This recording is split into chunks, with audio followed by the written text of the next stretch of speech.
In our boating lifetime, sometimes we'll make some good decisions, and well, sometimes we're going to make some poor decisions as well, kind of like some of the people we'll see in this video coming up now. Welcome back, guys. It is your boy Broncos Guru, and it is this week's episode of Boating News of the Week. Our first item to make the boating news this week is going to take us up to St. Clair Shores up in Michigan, where this 51-year-old captain was motoring his 48-foot yacht out of the marina when he accidentally hit the seawall. He continued on with his journey out onto Lake St. Clair, but quickly realized his vessel was taking on water. The Macomb County Sheriff's Marine Division was dispatched around 6 p.m. from the Jefferson Beach Marina to respond to the crash. They quickly realized once they arrived on the scene there was little they could do to salvage this vessel. They wound up taking the 51-year-old captain to shore. He was treated for non-life-threatening injuries, and this vessel did wind up sinking. They expect it to be towed out this week. Our next event to make the boating news this week is going to take us over to Finland, where Finland was hosting one of their largest powerboat events of the year, the Hanko Poker Run. This is an event that usually brings out about 40 of Finland's fastest vessels as they participate in a run from Hanko to Kasnäs. Unfortunately for most of the participants here, this event did not turn out well, and in fact the last 3 days of this event got canceled when what you're about to see here happened. As you can tell, this vessel is cutting through one of the crowd areas, and one of the race boats is about to come through, and they are going to hit their wake and lose control. And this is going to send them into the spectator area, and they're going to collide with one of the spectator boats. This really is a tragic event, not typically something I would put on this channel because somebody did die in this incident. This really is something we never want to see on the water, and my heartfelt condolences do go out to the family of the people who were injured.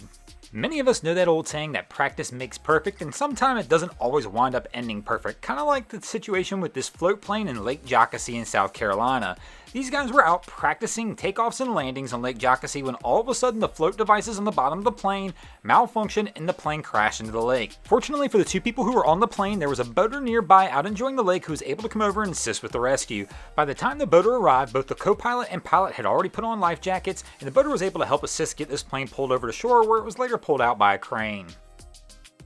Our next incident to make the boating news is going to take us up to Oshkosh, Wisconsin, where these two boats wound up colliding. The larger vessel that you'll see here had a malfunction and was going a little slower. The black vessel you can see that is lodged in their wake tower, well, they were coming up behind them a little bit too fast. This incident occurred about 9 p.m. on a Saturday evening, and of course, as you can guess, both boaters were actually arrested by the Winnebago County Sheriff's Department for driving under the influence. They were very fortunate there was no life-threatening injuries here, but always remember, guys, don't drink and drive.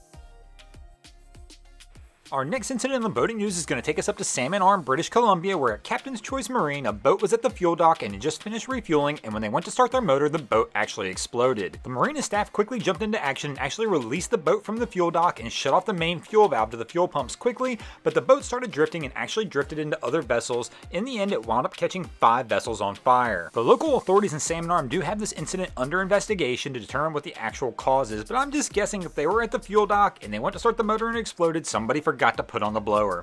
Thanks for watching, guys. I hope you enjoyed this week's episode of Boating News of the Week. If you ever see anything crazy happening on your waterways, be sure to hit me up on Facebook or Instagram and let me know, and you might see your stories over here, kind of like Baskin 2099, Quentin Bailey, Vincent Morgan, Russell Ray, Robert Beaver, Lula J Engineering, and Tomas Schimberg did this week. And if you haven't already, go ahead and drop an anchor on that subscribe button. If not, I'm coming to steal your drain plug.